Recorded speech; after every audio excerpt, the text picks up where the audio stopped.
चलिए अब देखो,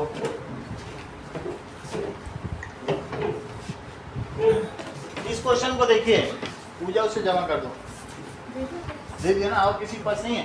कहा गया है कि a TV manufacturing company produces 600 units. Jasmita, तीसरे साल में जब उसकी कंपनी की स्थापना हुई, इस्टेब्लिशमेंट हुआ, उसके तीसरे साल में वो 600 टीवी बनाने लगी, और 7th ईयर में कितने बनाने लगी? 700। तो वो ये पूछा जा रहा है, अगर वो हर साल उतने उतने बढ़ाती जाती है, यूनिफॉर्म इंक्रीज है, तो एपी हुई, हर साल जो उसमें बढ़ाता है वो एपी हुई कि नहीं? तो पहले साल में कितने टीवी बने और 10वें साल में कितना बनाएगी ऑन 10th ईयर, और शुरू के 7 ईयर्स में how many numbers of TVs are produce. ये सही है। A3, अब A3 दिया है निष्का और A7 दिया है, तो A3 को क्या लिखोगी? A3 600 है, बोलो यहाँ क्या लिखें? A + 2D it is 600। और ये बताओ A7 इज 700। पूजा यहाँ क्या लिखोगी?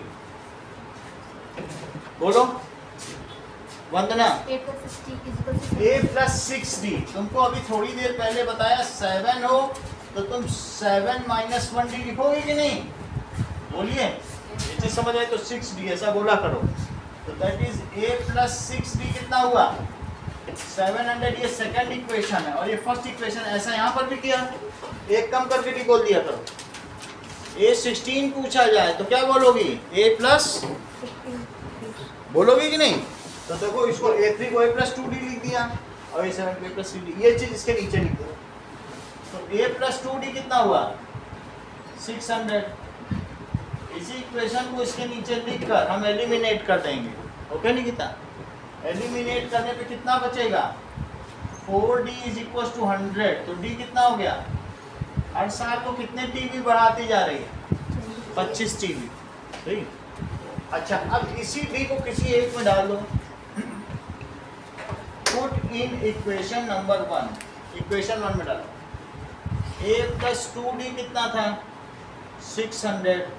A + 2 × 25 600। A + 50 600। तो A कितना हो गया? 5। पहले साल उसने कितने टीवी बनाए? पहले साल 550, दूसरे साल 575, और देखो तीसरे में 600 बनाएंगे। ऐसा ही हुआ होगा कि नहीं? अब पहला आंसर हमारा आ गया। सो इन फर्स्ट ईयर, तो आपको आंसर लिखना पड़ेगा। फर्स्ट ईयर मैन्युफैक्चर क्या हुआ? Is manufacture is 550। तो कह रहा है 10th ईयर में क्या हुआ होगा? A10 निकालो। A10 पूजा क्या लिखें? सही है, that is A + 9D। A + 9D value place करिए पूजा, बताइए। स्नेहा बिश्नोई वैल्यू प्लेस करो।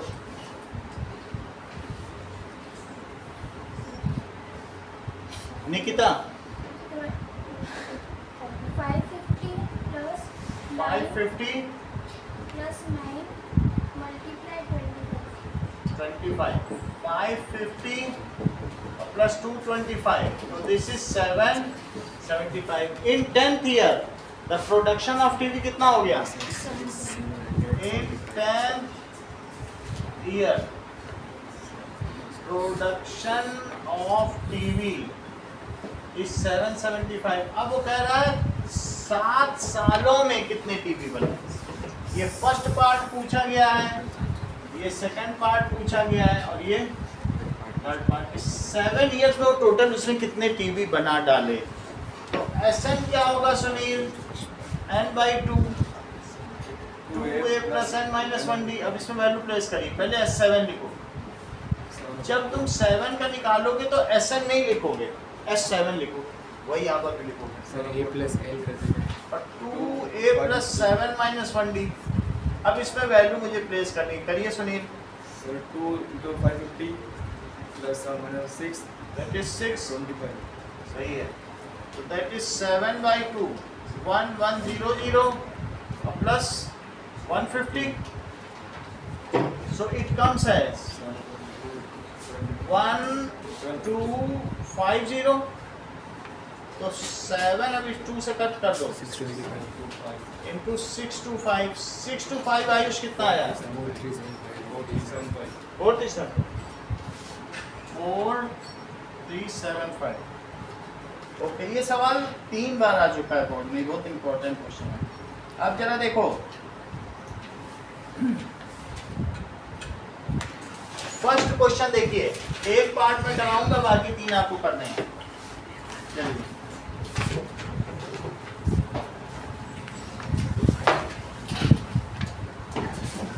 नाउ तो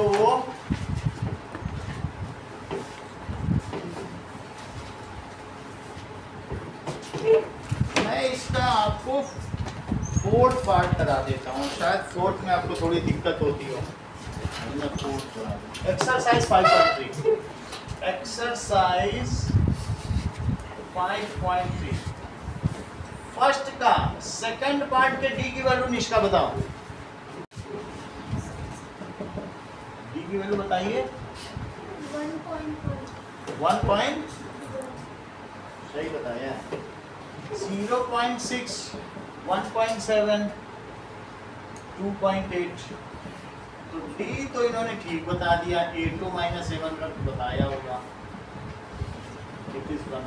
अब हम थर्ड फोर्थ को पूरा सॉल्व करें देखो करना आपको इसमें वही है जो कह रहा है 10 टर्म्स का सम एक्सटेंड करके कर लोगी ना फार्मूला तो पता है S20 जो कह रहा है वो निकाल दो तो डी में थोड़ी दिक्कत होती वो निकाल दिया सही है अब देखो फोर्थ क्वेश्चन में कितने टर्म्स का सम पूछ रहा है 1/15 1/12 1/10 that is up to 11 terms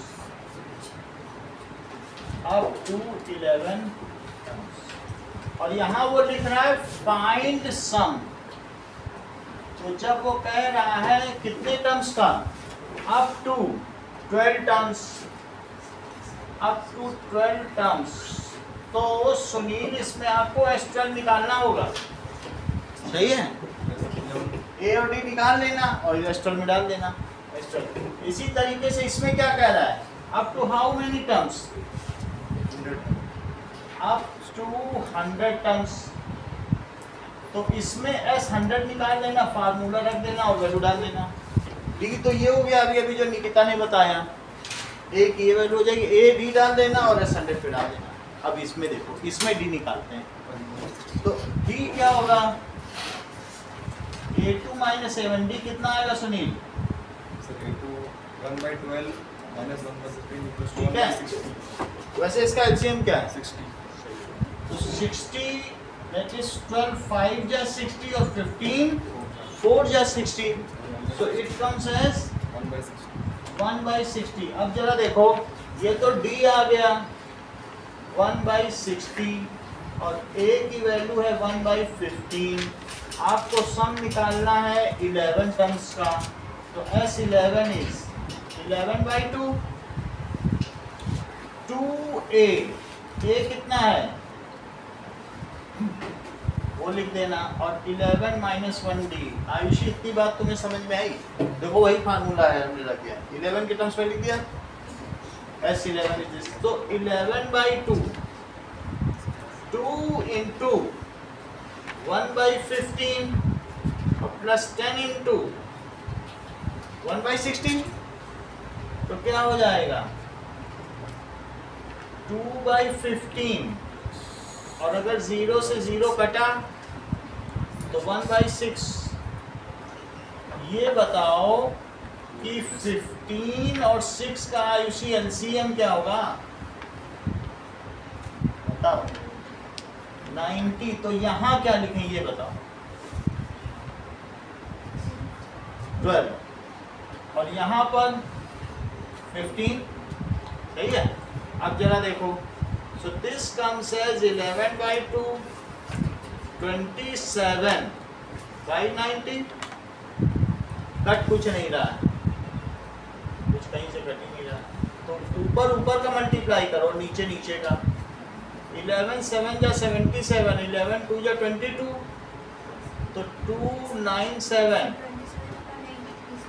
हाँ कट, अच्छा ये 3 से कट रहा है, 3 से कट करो, 3 9 या 27, 9 बाई 10 से मल्टीप्लाई कर दो, दैट इज 99 बाई 20। ये आंसर आ गया। अब आगे देखिए, ये भी बंद है, सब बंद ही हो रहा है, ये वाला ना इसको हटाओ।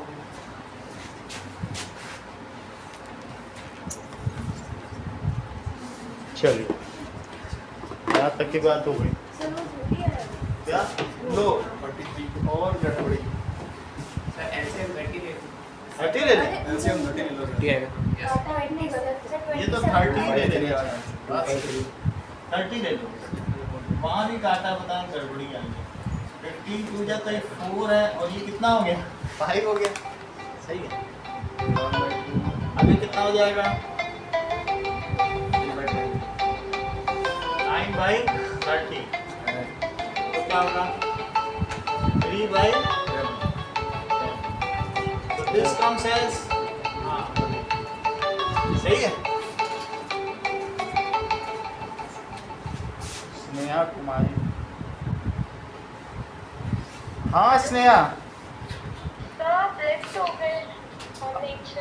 अब छुट्टी हो गई है, अच्छा ठीक है। ओके बाद में देख लेना, हाँ सर, थोड़ी चल रही क्लास, फोन ऑफ हो गया है, बाद में देख लेना। ओके।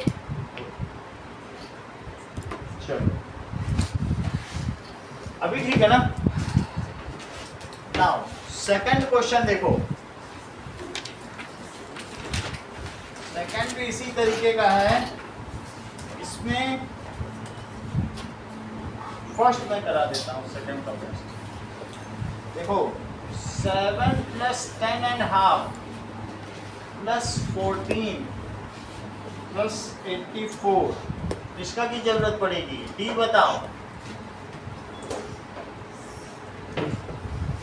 डी बताइए सुनील।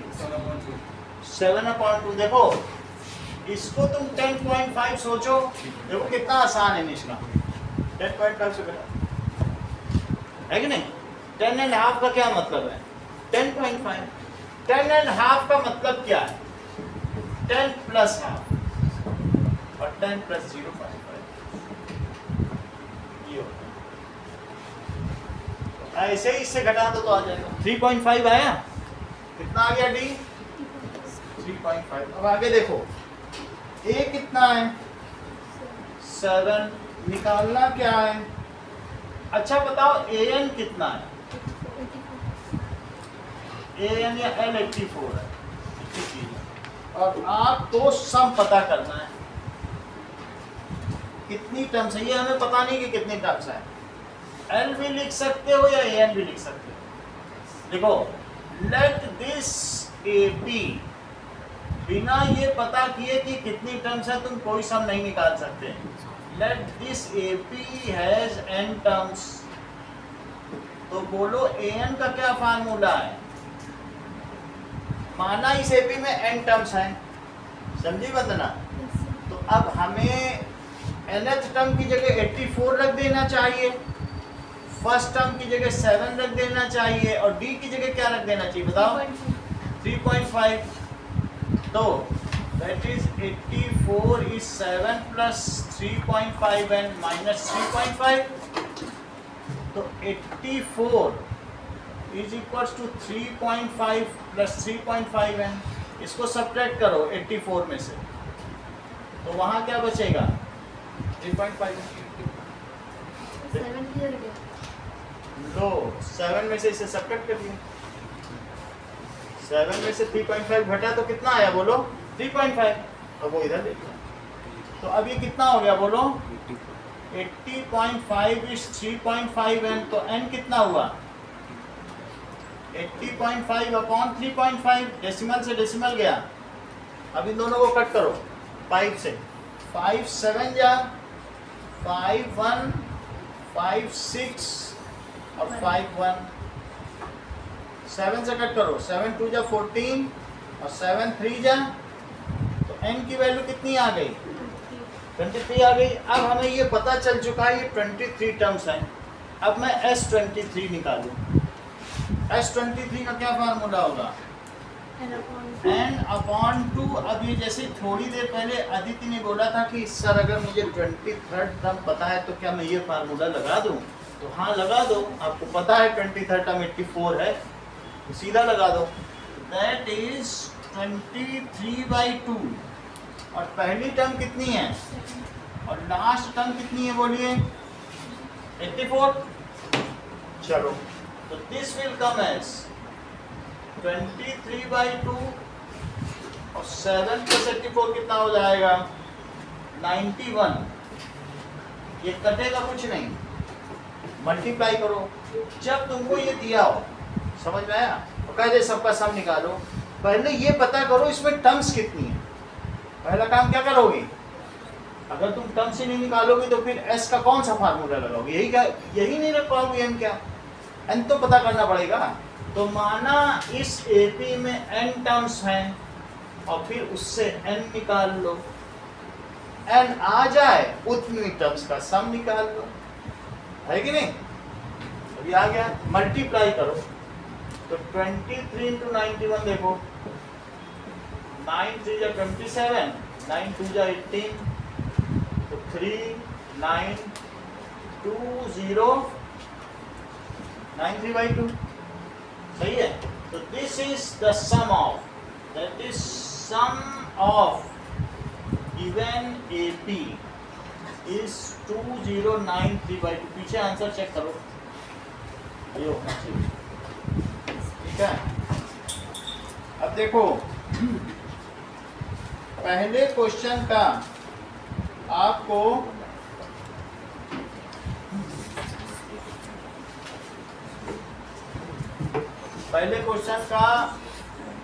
फर्स्ट, सेकंड और फोर्थ पार्ट करना है और दूसरे क्वेश्चन का सेकंड और थर्ड करना है। कितना काम करो? 2 काम करना। This is exercise. हाँ बोलो।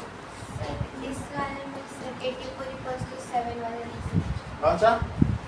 7 + 3.5 ये देखो, यहाँ तक की बात हो गई। हम D को क्या लिखेंगे? जो सुनील ने बताया था वही लिखेंगे, वो बहुत अच्छा बताता है। ठीक है। D क्या कर सकते हैं बताओ? A2 - A1। ये कितना है बताओ? 21/2 - 7। तो क्या लिखेंगे? 21 - 14, तो बोलो कितना हो गया? 7/2 है। अब ये बताओ, this AP has n terms, तो an कितना हो गया? A + n - 1D, तो 84 is equals to 7 + n - 1 × 7/2। अब देखिए, इसको 7 उधर ले जाओ तो सब्ट्रैक्ट होने के बाद कितना हो जाएगा?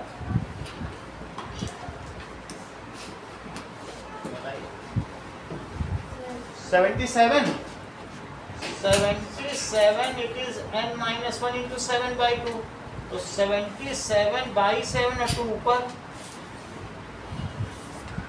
तो बोलो 22 की वैल्यू कितनी आ गई? तो n कितना आ गया? सही है ना?